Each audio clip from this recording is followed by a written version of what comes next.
Halo semuanya, kenalin nama aku Irfan Maulana. Nah, di video YouTube What I Learned Today series. Nah, aku di sini sekarang ada transisi nih. Nah, biasanya kan aku pakai bahasa Inggris, ya kan, in English untuk ngejelasin what I learned today, ya. Nah, sekarang aku pengen transisi pakai bahasa Indonesia, mungkin mix dengan English lah. Ya natural lah, kayak daily conversation biasa. Nah, kenapa? Karena setelah aku pikir-pikir, kalau misalnya aku pakai bahasa Inggris, nah most likely kan yang ngedenger, kalau misalnya aku uploadnya sering, itu yang ngedenger eh, orang-orang yang ngerti Inggris doang. And most likely yang ngerti Inggris adalah kebanyakan orang luar negeri.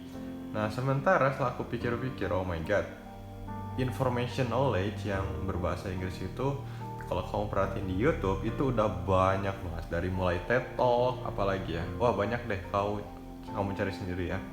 Nah, ya singkat cerita aku milih untuk Indonesia ya, kayak pakai bahasa sendiri-sendiri lah.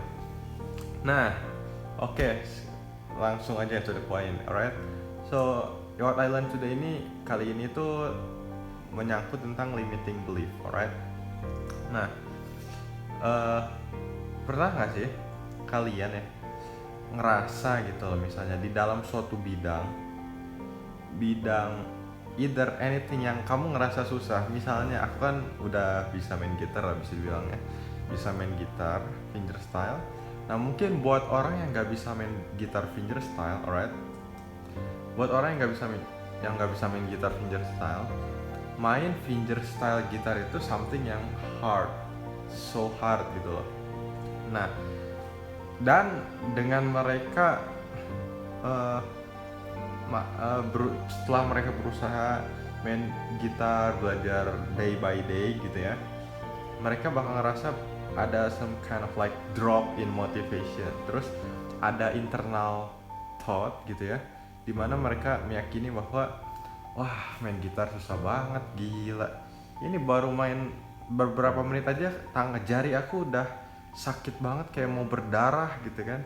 Terus kok kayaknya jari aku kayaknya kok pendek banget gitu kan. Nah, mungkin hal-hal tersebut bukan cuma di gitar doang. Misalnya kamu mau belajar football gitu ya, bola.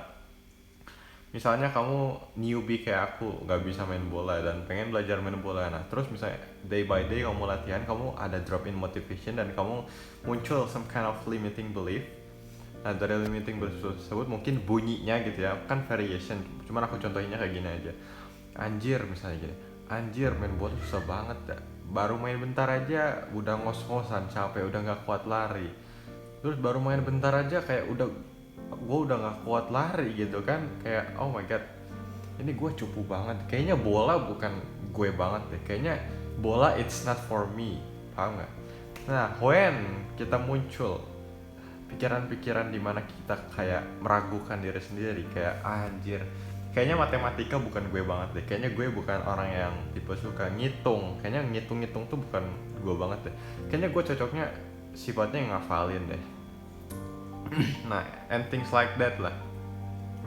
Nah, setelah aku dapat ini dari buku, namanya itu Slate of Mouth, kalau nggak salah itu deh, Slate of Mouth ya. Nanti aku kasih judulnya sini, Slate of Mouth. Itu buku tentang NLP. Aku pengen belajar Neuro Linguistic Program, kalau nggak salah itu namanya.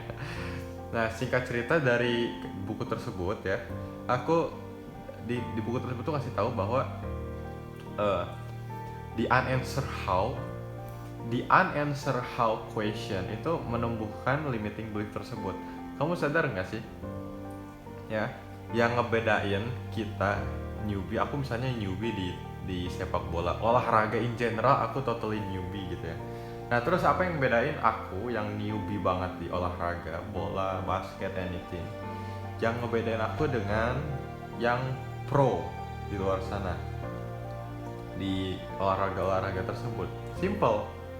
Simply karena orang-orang yang pro tersebut, mereka udah dapat jawaban dari how, gimana caranya main basket, main bola dengan cara yang efektif, efisien, dalam artian misalnya proses belajar gitu kan, most likely orang-orang berjatuhannya itu kan di proses belajar untuk menjadi jagonya kan, transformasi dari before and after setelah latihan berhari-hari, tahun-tahun, and things like that.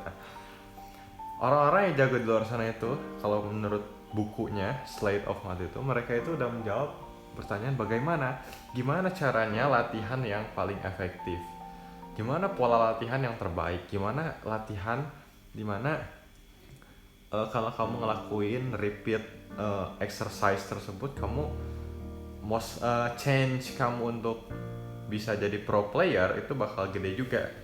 Nah, hal-hal yang dimana unanswer question tersebut itu sangat penting.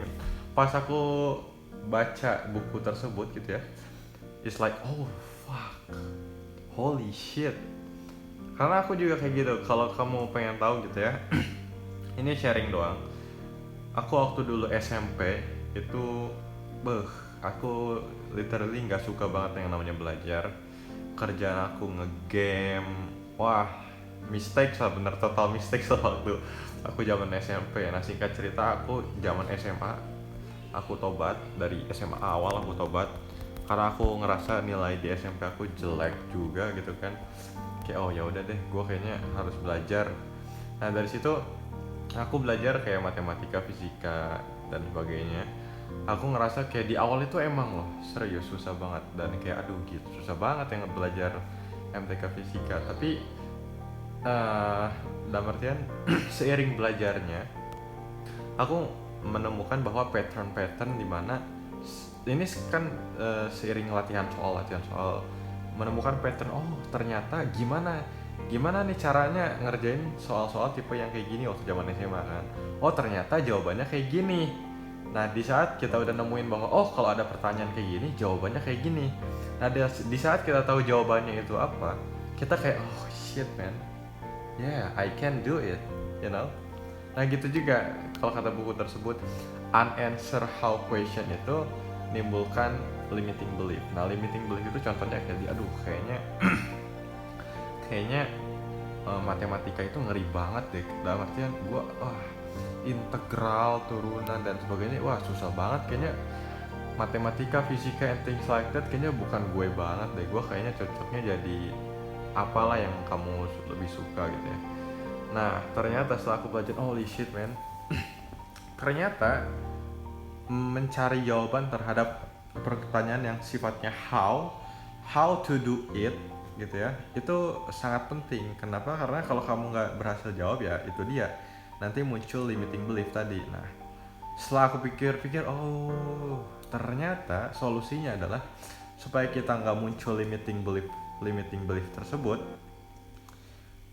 salah satu caranya adalah be a lifelong learner. Paham nggak? Because when you become a lifelong learner gitu ya, kamu itu dalam artian you learn every day. Kamu itu senang gitu dalam artian learn new things. You love to learn new stuff, experience new stuff, new things. Lifelong learner itu dalam artian kan kamu baca buku, belajar, nggak usah baca buku.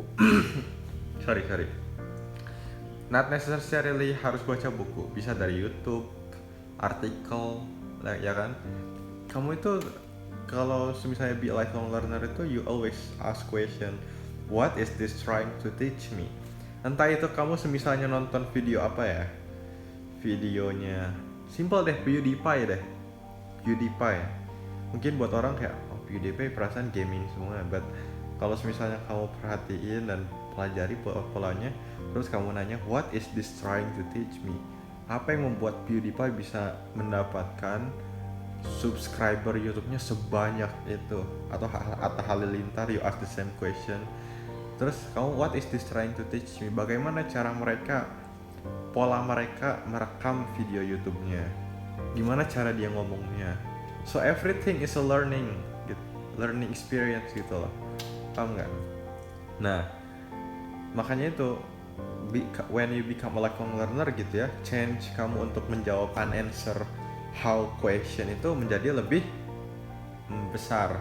Nah, karenanya ya, kesimpulan dari video ini adalah limiting belief itu muncul karena adanya pertanyaan yang sifatnya how to do it, gimana sih caranya supaya gue bisa sukses, gimana caranya jago gitar, gimana caranya jago matematika, gimana caranya jago main bola and things like that lah.